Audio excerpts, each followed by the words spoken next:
All right, let's kick things off.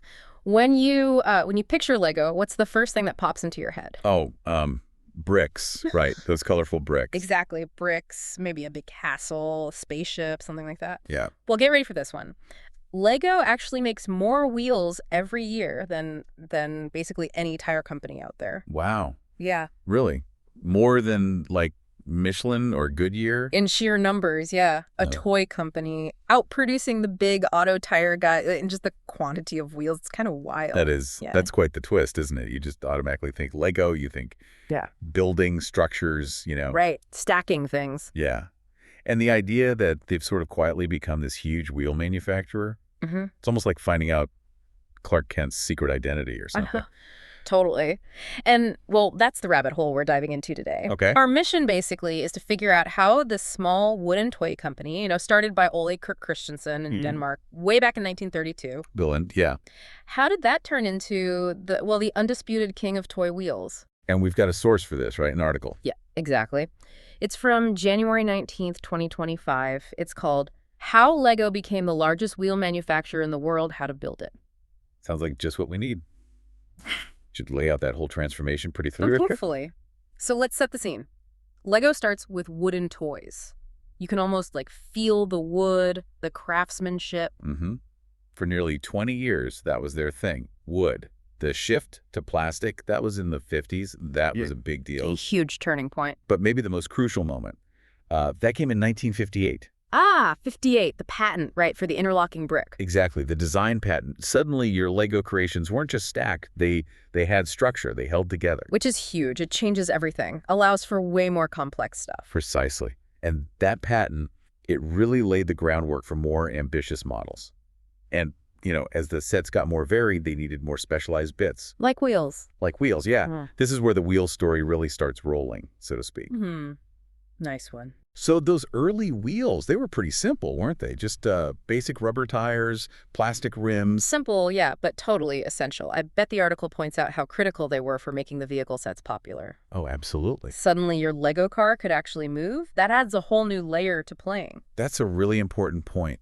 Think about it, without wheels that worked, those early cars and trucks, they wouldn't have grabbed kids' imaginations the same way. Right. It's not just a model, it's a toy car. You can play with it.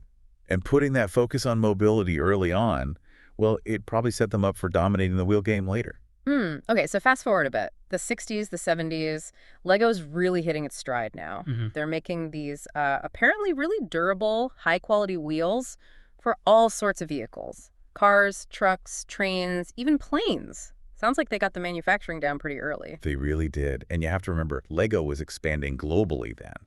Big time. Right. More countries, more kids, more sets. Exactly. So the demand for these little parts, these wheels, it just exploded. It grew exponentially. And their knack for precision, for pumping out huge volumes consistently, that became super important. And it wasn't just making loads of them, was it? I imagine the article mentions the design, too, that standardized size. Oh, for sure. The interchangeability. That's classic Lego system thinking. Means you can swap wheels between sets, right? Absolutely. Take wheels from a police car, stick them on a spaceship you built, whatever you want. It just encourages that creative mixing and matching. More play value. Right. And the wheels themselves changed over time, too, didn't they? They didn't just stick with the first design. No. They evolved.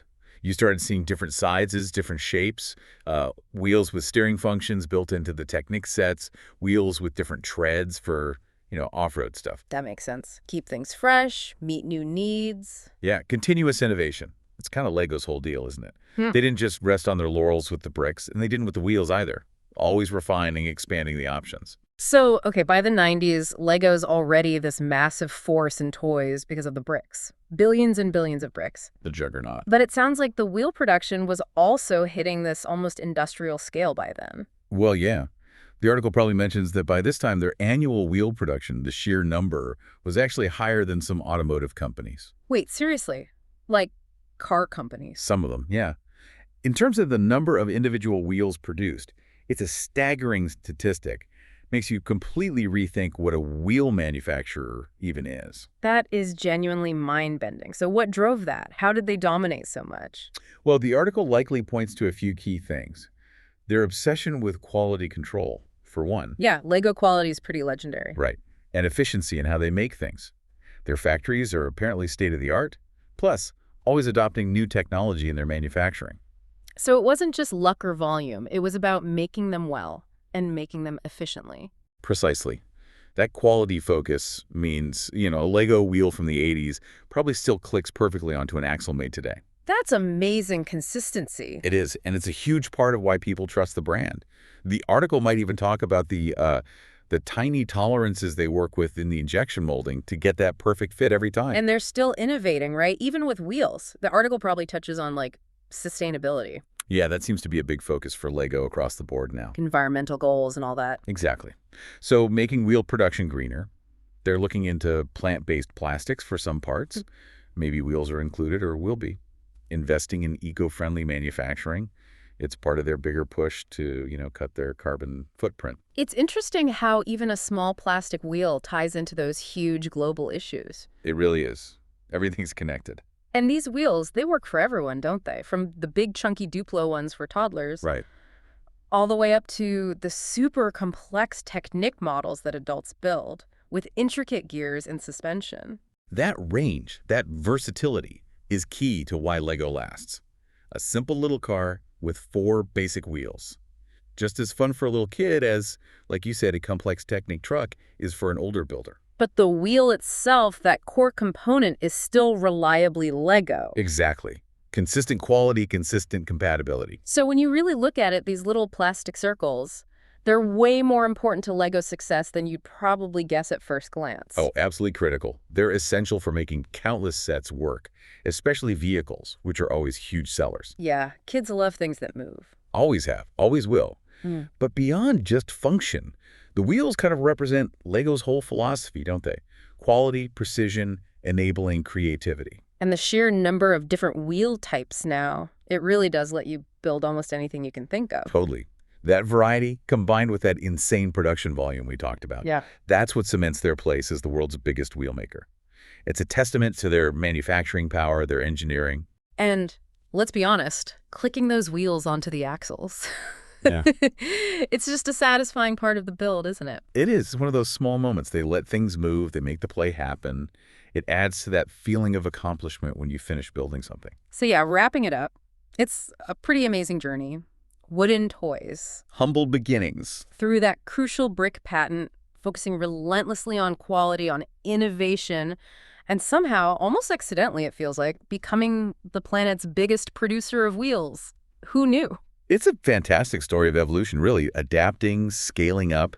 What started as just another part for a toy car grew into this manufacturing feat that rivals whole industries, all while still being part of a toy everyone loves. So here's something to think about next time. When you're building with Lego, clicking those wheels on, just pause for a second. Think about the engineering, the incredible scale of production that goes into making that tiny part. Yeah. Lego's impact isn't just the bricks. They've built this totally unexpected legacy as the world's #1 wheel manufacturer. Pretty cool.